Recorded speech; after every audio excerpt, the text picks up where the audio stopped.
America के राष्ट्रपति Donald Trump के तेवर ईरान को लेकर लगातार सख्त हो रहे हैं। दोनों देशों के बीच परमाणु करार को लेकर महत्वपूर्ण बैठक होने वाली है, लेकिन उस बैठक के पहले राष्ट्रपति ट्रंप ने ईरान को अपनी धमकी से दहला दिया है।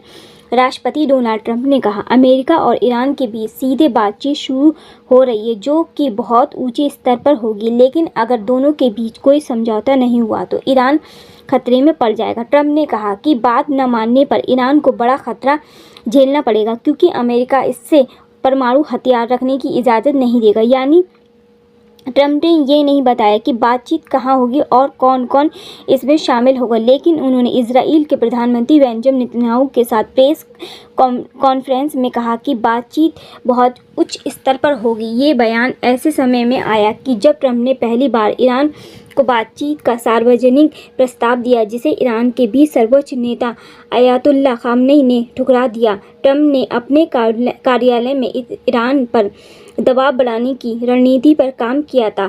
साल 2015 में ईरान के साथ हुए परमाणु समझौते से उन्होंने अमेरिका को बाहर कर लिया था। उस वक्त ये समझौता अमेरिका, ब्रिटेन, फ्रांस, चीन, रूस, जर्मनी और ईरान के बीच हुआ था, जिसके तहत ईरान पर लगे कड़े प्रतिबंध हटाए गए थे और बदले में उसने अपने परमाणु कार्यक्रम को सीमित किया था। कुछ दिन पहले ट्रंप ने ईरान के सर्वोच्च धार्मिक नेता अयातुल्ला खामेनी को एक पत्र भेजा, जिसमें सीधी बातचीत का प्रस्ताव था। इसके जवाब में ईरान राष्ट्रपति ने कहा कि वह सीधे बातचीत नहीं करेंगे, लेकिन ओमान की मदद से अप्रत्यक्ष बातचीत के लिए तैयार हैं। लेकिन अब ट्रंप ने कहा कि अमेरिका ईरान के साथ सीधे परमाणु मुद्दे पर बात करेगा और अगर बात नहीं बनी तो गंभीर नतीजे होंगे।